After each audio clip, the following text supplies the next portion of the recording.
আমরা পরিষ্কারভাবে বলতে চাই সিও ইনচার্জ পশ্চিমবঙ্গকে এবং ইসিআইকেও যে এই ফর্মে সাদা কাগজে দরখাস্ত দিলে যদি বিডিও তার ইনকোয়ারি করেন এবং এই হিন্দু ভোটারদেরকে ডিস্টার্ব করেন তাহলে আমরা এই বিডিওকে সাসপেন্ড করার জন্য বলবো। কারণ এই কাজটা মমতা ব্যানার্জির প্রশাসনের কাজ নয়, এটা ইসিআইয়ের কাজ। বিডিও তার যে লিমিটেশন তিনি ক্রস করছেন এবং এটা হচ্ছে মনোজ পন্থের নির্দেশে। এবং আমরা কৃষ্ণনগর 2 এই 98 জনকে নিয়ে ধর্নাও দেব, কোর্টেও যাব এবং এই বিডিওকে যা করার সেই ব্যবস্থা আমরা নিব। আমি এই বিডিওকে সরাসরি আপনি যেভাবেই বলতে পারেন, আমি পরিষ্কারভাবে বলতে চাই আপনি এই চিঠি উইথড্র করুন। আর এই 98 জনকে আমি আপিল করব, রেসপন্স করবেন না। This is not the proper form.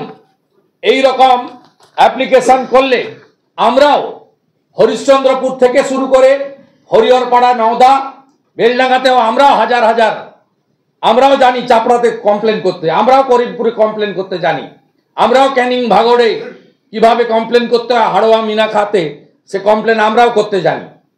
এক যাত্রায় পৃথক ফল হতে পারে না, পরিষ্কার। সাথে সাথে কিভাবে হিন্দু লোকেদের ডিস্টার্ব করা হচ্ছে আরেকটা উদাহরণ। আমাদের বাগদাতে বিডিও ইলেকট্রাল রেজিস্ট্রেশন অফিসার 94 বাগদা এসসি অ্যাসেম্বলি, তিনি অজয় কুমার বিশ্বাস, রাখি বিশ্বাস, প্রতিমা বিশ্বাস, এরকম আমাদের কাছে মানে বাল্ক নাম্বার অফ কমপ্লেন্স শয়ে আমাদের কাছে এসেছে। হিন্দু ভোটার তাদেরকে ডেকে বলছেন নোটিশ করে যে আপনি বাংলাদেশি নয় প্রমাণ করা। এক্ষেত্রে আইন খুব পরিষ্কার, যে সেকশন ফর্ম 7 অবজেকশন দেবে তাকেই প্রমাণ করতে হবে যে ইনি ভারতবর্ষের নাগরিক নন। প্রমাণ করার দায়িত্বটা যার বিরুদ্ধে অভিযোগ সে নয়, আইনে খুব পরিষ্কার, হ্যান্ডবুকে আছে। বিডিও বাগদাকে হুঁশিয়ারি দিচ্ছি, আপনি এদের ডাকা বন্ধ করবেন। যিনি কমপ্লেন করেছেন তাকে প্রমাণ করতে হবে যে মিস্টার অজয় বিশ্বাস সহ বাগদাতে যাদের নোটিশ করেছেন তারা ভারতবর্ষের নাগরিক নন।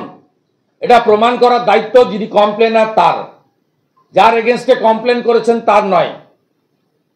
এবং এটা completely violation of the CA.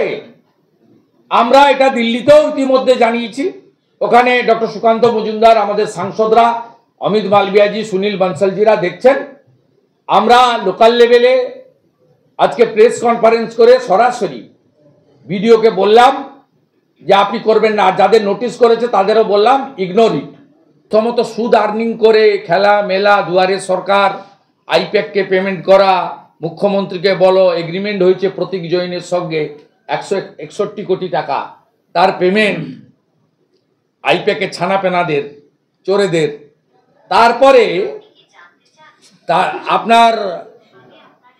আপনার ডিসেম্বর মাসে টাকাটা জানুয়ারি মাসে ঢুকিয়ে দিয়ে এই দালালগুলো গিয়ে বলবেন যে মুখ্যমন্ত্রী দিল। এটা আনন্দধারা নাম নয়, আমরা কমপ্লেন করব।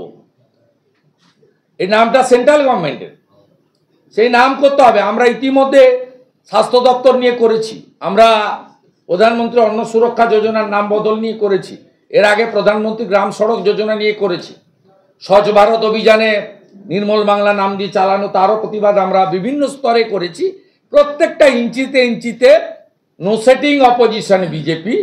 11 সালে সিপিএমও করেনি, 16তে কংগ্রেসও করেনি। আমরা এই কাজটা নিষ্ঠার সঙ্গে করছি, এটাও করব। আমি শুধু এই সরকারকে আপনাদের মাধ্যমে হুঁশিয়ারি দিচ্ছি যে 31শে মার্চের মধ্যে এই টাকা নামিয়ে দিতে হবে। যদি নামিয়ে না দেন তাহলে ভারতীয় জনতা পার্টি এবং leader of opposition first week of April দিল্লিতে গিয়ে সংশ্লিষ্ট দপ্তরের মন্ত্রী শিবরাজ সিং চৌহানের সঙ্গে দেখা করে টাকাটা সরাসরি মহিলাদের অ্যাকাউন্টে যাতে দিল্লি থেকে আসে তার দাবি আমি করব।